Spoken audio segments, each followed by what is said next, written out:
నిందితులను 24 గంటల్లో అరెస్ట్ చేసి కఠినంగా శిక్షించాలని రాష్ట్ర ఎస్సీ, ఎస్టీ కమిషన్ చైర్మన్ బట్టి వెంకటయ్య అన్నారు. కామారెడ్డి జిల్లా తాడ్వాయి మండలంలోని బ్రహ్మాజీవాడి గ్రామంలో జరిగిన సంఘటనపై నిందితులను కఠినంగా శిక్షించాలని ఎస్సీ, ఎస్టీ రాష్ట్ర కమిషన్ చైర్మన్ బట్టి వెంకటయ్య డిమాండ్ చేశారు.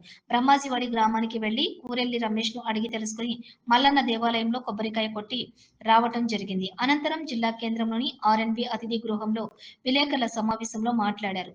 స్వాతంత్ర్యం వచ్చి 75 సంవత్సరాలు గడుస్తున్నా ఇప్పటికీ కూడా దళితులపై అవమానకర ఘటనలు జరగడం దురదృష్టకరమన్నారు.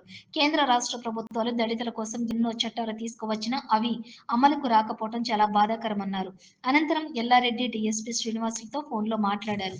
బ్రహ్మాజీవాడలో జరిగినటువంటి ఘటనపై సమగ్ర విచారణ జరిపి చట్టరీత్యా చర్యలు తీసుకోవాలని ఆయన ఆదేశించారు. అదేవిధంగా ఎలాంటి పైరవీలకు చోటు ఇవ్వొద్దన్నారు. బాధితులకు సరైన న్యాయం జరగకపోతే ఎస్సీ, ఎస్టీ కమిషన్ చర్యలు తీసుకుంటామని తెలిపారు. ఈ కార్యక్రమంలో అంబేద్కర్ సంఘం జిల్లా అధ్యక్షులు కొత్తోళ్ల గంగారం, గౌరవ అధ్యక్షులు మల్లన్న, ప్రధాన కార్యదర్శి గైని రాజు, చిట్యాల లింగం, అంబేద్కర్ సంఘం నాయకులు, దళిత సంఘం నాయకులు పాల్గొన్నారు.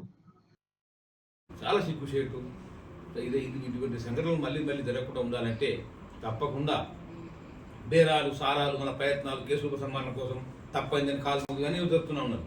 అదన్నీ ఏం లేదు. నేను పోలీసు శాఖ ఎస్పీ గారిని ఆదేశించిన, అక్కడ డిఎస్పీ గారు వచ్చిండ్రు, ఇప్పుడు ఏఎస్పీ మేడం వచ్చింది, ఇక్కడ ఎస్పీ గారితో కూడా మాట్లాడినా.